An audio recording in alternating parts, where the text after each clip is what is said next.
Demokrat.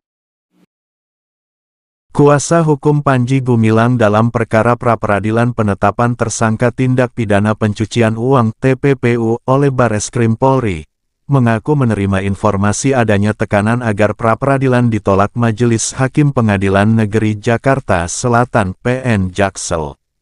Tekanan ini datang dari berbagai pihak, salah satunya Mabes Polri. Informasi yang saya dapat dari teman saya Dima, sudah ada tekanan dari Mabes ke Ketua Pengadilan Negeri untuk menolak pra-peradilan kami, ujar kuasa hukum Panji Gumilang, Alvin Lim dari LQ Indonesia Law Firm, usai sidang lanjutan di PN Jaksel, Senin, tanggal 13 Mei tahun 2024. Alvin juga menyoroti pernyataan anggota Komisi 3 DPR RI Trimedia Panjaitan dan Nasir Jamil yang tiba-tiba mengomentari kasus yang menjerat Panji Gumilang.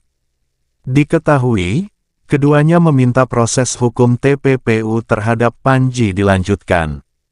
Alvin curiga dan menilai janggal pernyataan kedua wakil rakyat itu. Ini sebuah kejutan dan kejanggalan. Karena setahu saya DPR itu kerjanya buat undang-undang bukan jadi juru bicaranya Mabes Polri, kata Alvin. Walau begitu, Alvin mengaku tak ingin mendahului putusan pengadilan. Ia tetap percaya Majelis Hakim PN Jaksel bisa objektif dan profesional dalam mengadili perkara tersebut. Kami masih mempercayai pengadilan untuk berjalan lurus, ucap pendiri LQ Indonesia Law Firm. Menurut Alvin, seharusnya pengadilan membatalkan penetapan tersangka kliennya.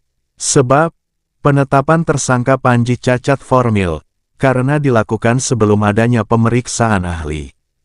Bahwa berdasarkan keterangan saksi dan fakta persidangan terlihat mereka banyak melanggar prosedur formil, antara lain yaitu Undang-Undang Yayasan itu pasal 53 harusnya ada penetapan terlebih dahulu, tuturnya.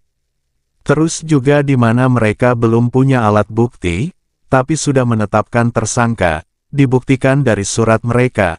Ahli TPPU itu baru diperiksa pada tanggal 2 April tahun 2024 setelah penetapan tersangka bulan November, imbuh Alvin. Bahkan, penyidik akan kembali memeriksa Panji dan saksi dari yayasan. Padahal, pemeriksaan itu seharusnya selesai saat penyidikan, dan dilanjutkan setelahnya dengan penetapan tersangka.